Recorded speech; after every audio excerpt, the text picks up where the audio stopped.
শুভ সকাল প্রিয় শিক্ষার্থীরা, আজ আমরা আলোচনা করব ইংরেজ ঔপনিবেশিক শাসন কোম্পানি আমল। অধ্যায় 2, পিটের ভারতীয় আইন 1784 খ্রিস্টাব্দ।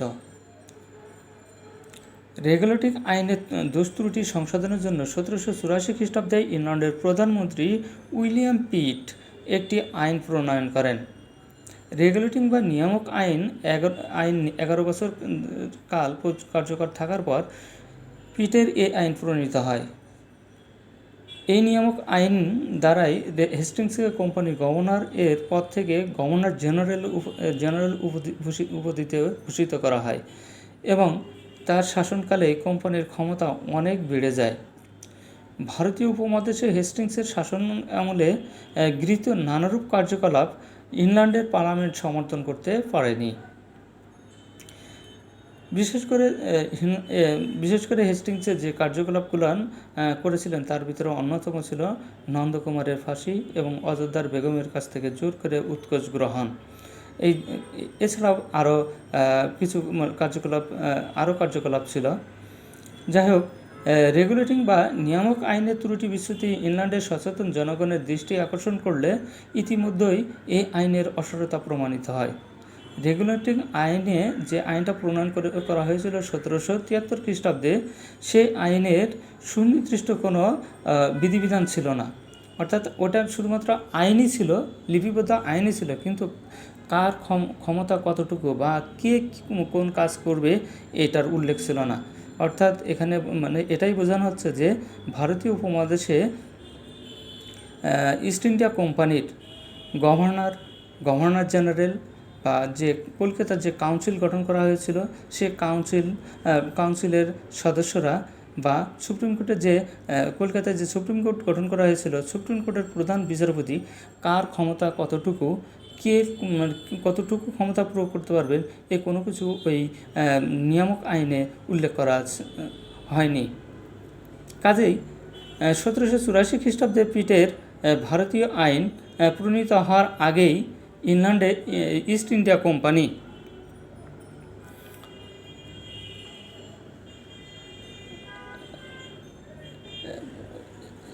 কোম্পানি সংক্রান্ত বিষয়ে ব্রিটিশ সরকারের দায়িত্ব ও কর্তৃত্ব কোম্পানির ডাইরেক্টর সভা, গভর্নর জেনারেল ও কাউন্সিলের স্ব দায়িত্ব ও কর্তৃত্ব এবং কলকাতা, মাদ্রাজ ও বোম্বাই কাউন্সিলগুলোর প্রেসিডেন্সিগুলোর মধ্যে ক্ষমতা সুনির্দিষ্টকরণের ব্যাপারে নিয়ামক আইন সম্পূর্ণ ব্যর্থ হয়। অবশ্যই সেখানে সুনির্দিষ্টভাবে কোনো কিছু উল্লেখ করা ছিল না এই রেগুলেটিং অ্যাক্টে, যার কারণে এই নিয়ামক আইনটা সম্পূর্ণভাবে ব্যর্থ হবে, এটাই স্বাভাবিক। ভারতীয় উপমহাদেশে কোম্পানির প্রশাসনিক দুর্নীতির কথা একসময় হেস্টিংস নিজেই স্বীকার করেছিলেন। অর্থাৎ হেস্টিংস ভারতের গভর্নর থেকে গভর্নর জেনারেল পদে উন্নতি হওয়ার পরে রেগুলেটিং অ্যাক্টের মাধ্যমেও এই গভর্নর জেনারেল পদে উন্নতি হওয়ার ফলে তিনি যে দুর্নীতি করেছিলেন সেটা তিনি নিজেই স্বীকার করেছিলেন। 1770 খ্রিস্টাব্দে মহাদুর্ভিক্ষের পর বাংলার অর্থনৈতিক পুনর্গঠনে কোম্পানি ব্রিটিশ সরকারের নিকট আর্থিক সাহায্য প্রার্থনা করলে উপমহাদেশে কোম্পানি শাসনে ব্রিটিশ পার্লামেন্টের হস্তক্ষেপ অনিবার্য হয়ে ওঠে। 1770 খ্রিস্টাব্দে যখন বাংলায় দুর্ভিক্ষ হয়েছিল, যেটাকে 76 মন্বন্তর বলা হয়, এই দুর্ভিক্ষে বাংলার 1/3 মানুষ মারা গিয়েছিল এবং এই দুর্ভিক্ষ থেকে বাঁচার জন্য বা এই দুর্ভিক্ষ থেকে বাংলা মানুষের আর্থিক উন্নয়নের জন্য তৎকালীন কোম্পানির গভর্নর ওয়ারেন হেস্টিংস তিনি ব্রিটিশ পার্লামেন্টের কাছে অর্থনৈতিক সহায়তা প্রার্থনা করেন। তিনি অর্থনৈতিক সহায়তা প্রার্থনা করলে তখন ব্রিটিশ পার্লামেন্ট এই ইস্ট ইন্ডিয়া কোম্পানির যিনি গভর্নর ছিলেন তাকে গভর্নর জেনারেল পদে উন্নতি করে রেগুলেটিং আইন পাশ করেন এবং তখন থেকেই ব্রিটিশ পার্লামেন্টের এই কোম্পানির উপর ইস্ট ইন্ডিয়া কোম্পানির উপর ব্রিটিশ পার্লামেন্টের খবরদারি বা হস্তক্ষেপ অনিবার্য হয়ে ওঠে। কাজে রেগুলেটিং আইনের ত্রুটিগুলো সংশোধন করে কোম্পানির উপর ব্রিটিশ সরকারের কর্তৃত্ব সুস্পষ্ট ও সুদৃঢ় করার জন্যই পিটের ভারত আইন প্রণীত হয়। পিটের ভারত শাসন আইনের ধারাসমূহ নিম্নরূপ।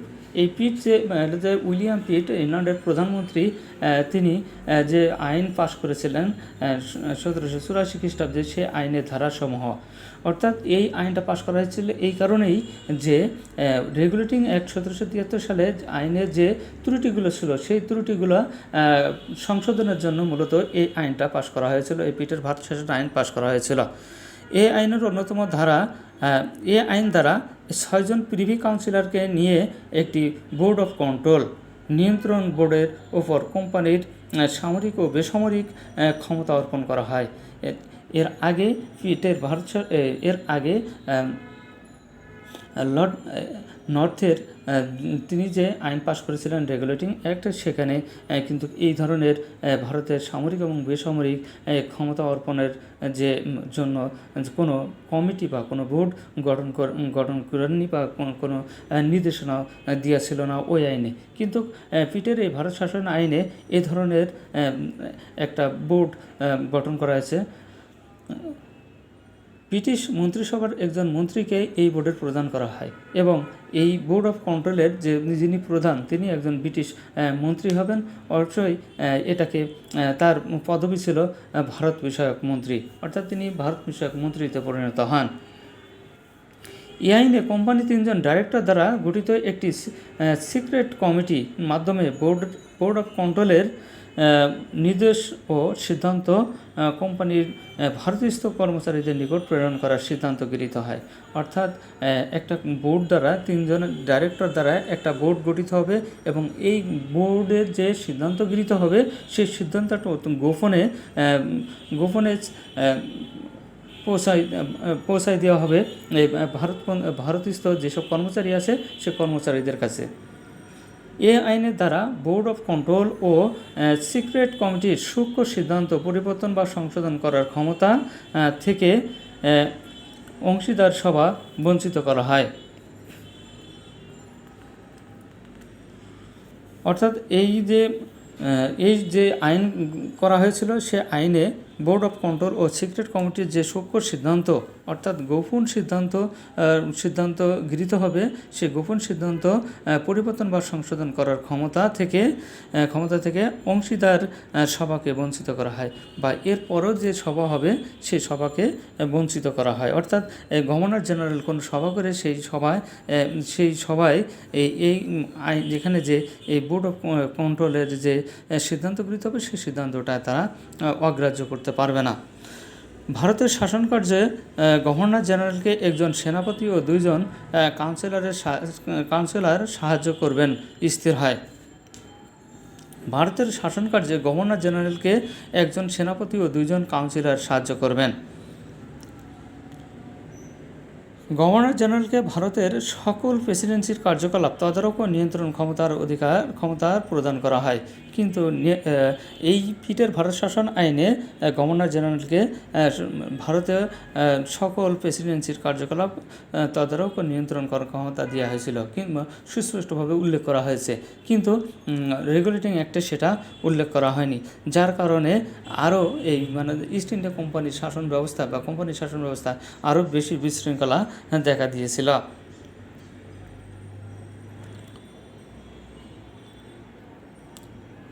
বোম্বে ও মাদ্রাজ সরকারের উপর বাংলা প্রেসিডেন্সির নিয়ন্ত্রণ ক্ষমতা প্রতিষ্ঠিত হয়, কেননা গভর্নর জেনারেল ছিলেন মূলত বাংলার প্রেসিডেন্সির প্রধান। ফলে ভারতের সকল প্রেসিডেন্সিতে একই রকম প্রশাসনিক নিয়মকানুন গড়ে ওঠে।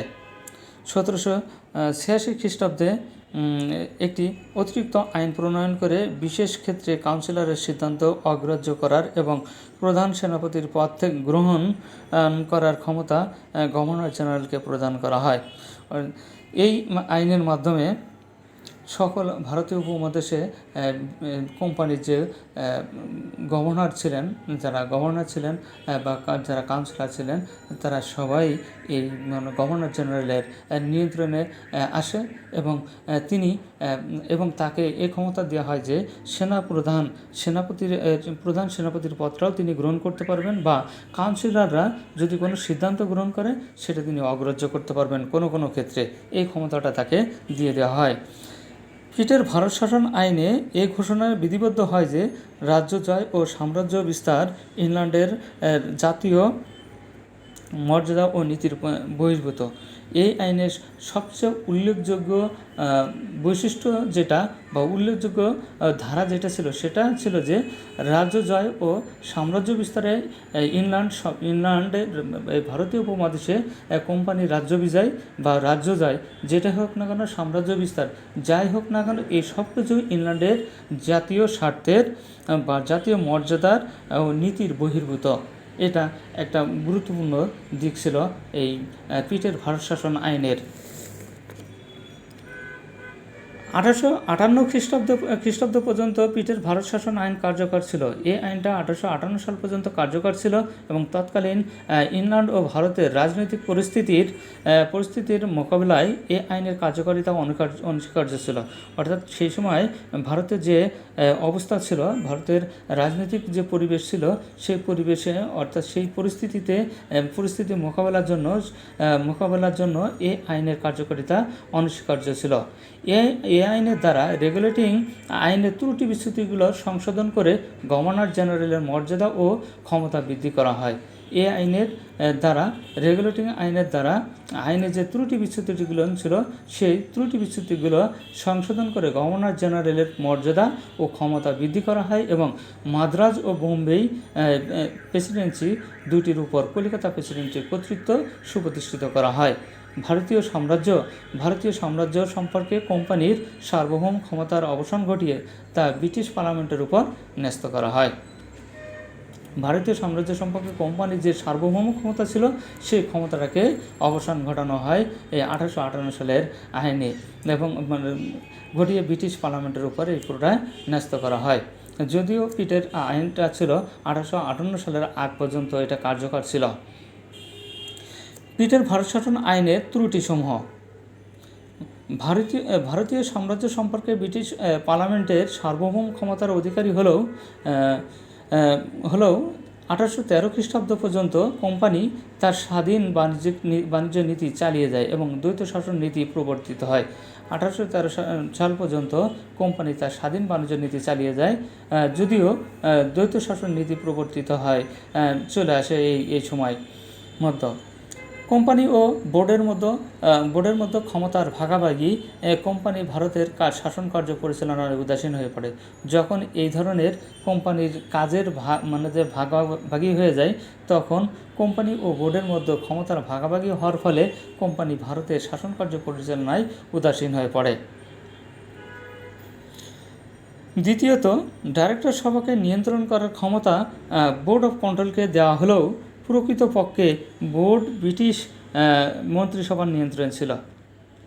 যেটা সবচেয়ে গুরুত্বপূর্ণ যে ভারতীয় সাম্রাজ্য সম্পর্কে পার্লামেন্টের সার্বভৌম ক্ষমতার অধিকারী হলেও 1813 খ্রিস্টাব্দ পর্যন্ত কোম্পানি তার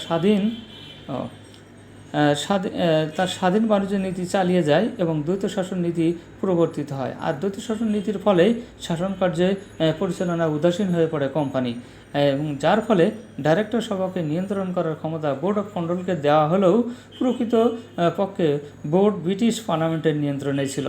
অপরপক্ষে ভারতের শাসন সংক্রান্ত ব্যাপারে ব্রিটিশ মন্ত্রিসভার কোনো দায়িত্ব ছিল না, কিন্তু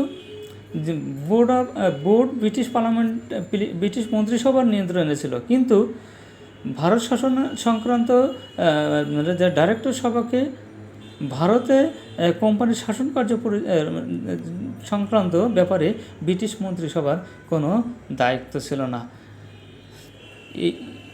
আজ এ পর্যন্তই। ধন্যবাদ সকলকে।